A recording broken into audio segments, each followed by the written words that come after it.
नवी मुंबईमध्ये सर्वात जास्त मुसळधार पाऊस पडला तो आहे सीबीडी मध्ये आणि सीबीडी मध्ये दिवसभरामध्ये 132 मिलीमीटर पाऊस पडला।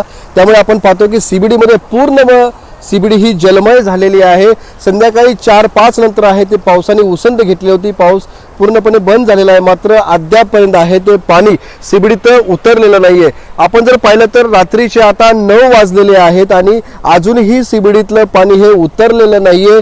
2-3 फुटापर्यंत हे पाणी आहे आणि सीबीडीतल्या सेक्टर 2, 3, 4, सेक्टर 15, सेक्टर 10 सर्वच भागामध्ये आहे ते मोठ्या प्रमाणामध्ये हे पाणी अजूनही साचून राहिलेलं आहे। असं जर मुख्य आपण जर कारण बघितलं तर एकतर मोठ्या प्रमाणामध्ये पाऊस झालेला आहे आणि दुसरं म्हणजे सीबीडी मध्ये महानगरपालिकेच्या माध्यमातून जो पंप हाऊस उभा करण्यात आलेलं होतं त्या पंप हाऊस मधील एकच पंप चालू होता, बाकीचे पंप हे चालू झालेले नव्हते, त्यामुळे पाण्याचा निचरा लवकर झालेला नाहीये। त्याचबरोबर सीबीडीतली नाले सफाई ही योग्यरित्या झाली की नाही याच्यावरती सुद्धा आता प्रश्नचिन्ह आहे ते उभे राहिलेले आहेत। त्यामुळे याचा दुहेरी परिणाम म्हणजे या ठिकाणी अद्याप रात्री 9 वाजले तरी या ठिकाणी हे पाणी चा निचरा झालेला नाही। आपण समोर पाहतो ही नवी मुंबई महानगरपालिकेची अग्निशमनची गाडी आहे, पूर्णपणे ही सीबीडी मध्ये फिरताना दिसते। कुठे काय अपघात झाला आहे का, कुणाला दुखापत झाली आहे का, किंवा या पाण्यामध्ये कुणाला गाड्या बंद पडल्या तर कुणाला काही मदत हवी आहे का, हे पाहण्यासाठी सीबीडी मध्ये ही फायर ब्रिगेडची गाडी आहे ती पूर्णपणे फिरत आहे।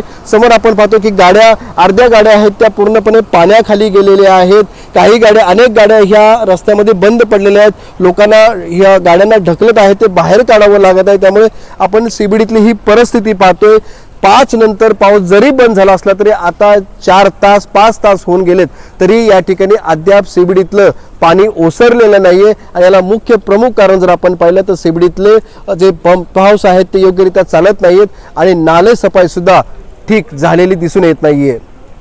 विनायक पाटील, एबीपी माझा, नवी मुंबई। एबीपी माझा, उघडा डोळे बघा नीट।